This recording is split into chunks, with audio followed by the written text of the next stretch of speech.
Hare Krishna. Doubts are not the problem. Believing the doubts is the problem. Sometimes when we practice spirituality, we may get doubts of different kinds. Maybe, how is this possible? Can this be true? And how can this be done? So, when we get such doubts, there are various unhealthy responses to the doubts. One is, we may think, oh, because I am getting such doubts, I am a very fallen person. I am very degraded. I should not be getting such doubts only. Why am I getting such doubts? This indicates that I am a very degraded person. Not necessarily. In the Srimad Bhagavatam, while talking about intelligence, one of the characteristics of intelligence is said to be the ability to doubt. A foolish person may believe whatever they are they are told, but intelligent people consider, evaluate, deliberate, and then decide whether this is intelligible or this is not intelligible. So doubting is a sign of intelligence, and that's why we shouldn't feel bad about having doubts. Doubts are not necessarily the problem. So the problem is when we start believing the doubts.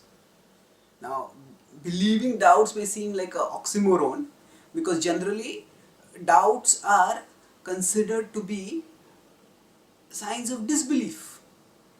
Then those who are disbelievers, those who are non-believers, they are called as doubters. When we don't believe something, we say, I have doubts about this. So what does believing doubts means?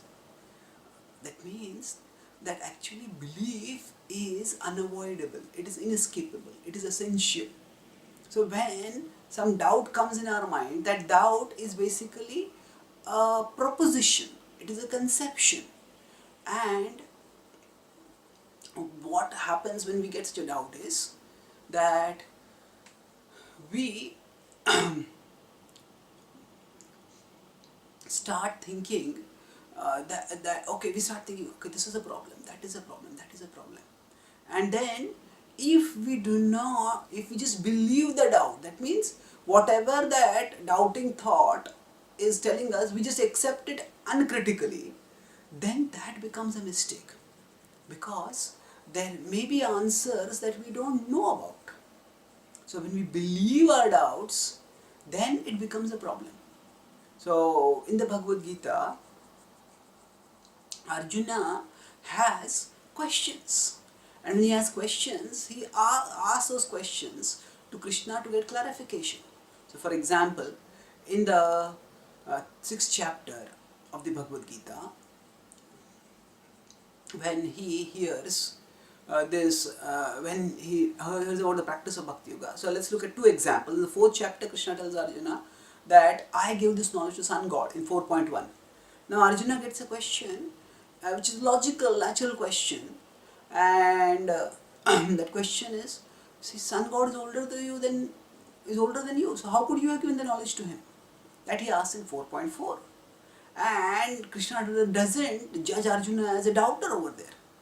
So Krishna answers the question rationally, telling that actually we have all been through previous births, and in the previous birth I gave this knowledge to Sun God.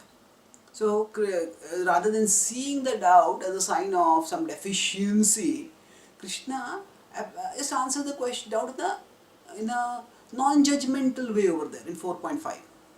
And then further, if we see in the 6th chapter, after Arjuna hears about the process of Ashtanga Yoga for attaining transcendental perfection, he feels this process very difficult, and he feels that, okay, I may start practicing it now, but what if I am not able to practice it lifelong?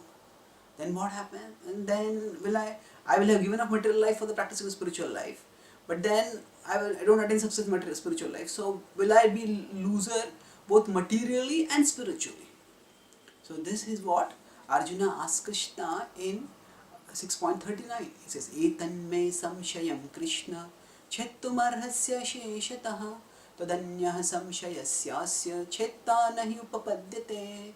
He says, Etanme samshayam Krishna. This is my samshaya, this is my doubt, O Krishna.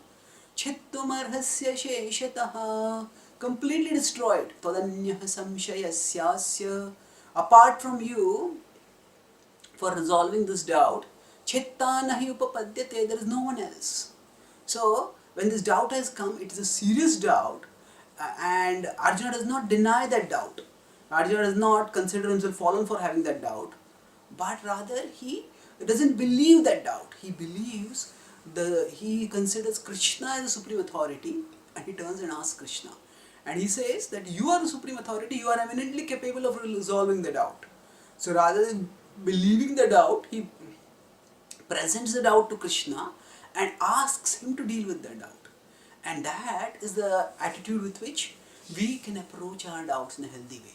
So when some doubts come, rather than either suppressing them or believing them, we can present them to Krishna, present them to Krishna's devotees, ask questions, and wait for answers. Sometimes some doubts will be answered immediately. Sometimes when we present the doubt to Krishna, Krishna through his devotees may take time to give us answers, and we may also sometimes need to go spiritually to get the answers. But in the intervening period, we shouldn't think that there are no answers and reject Krishna and Krishna's wisdom just because of the doubts.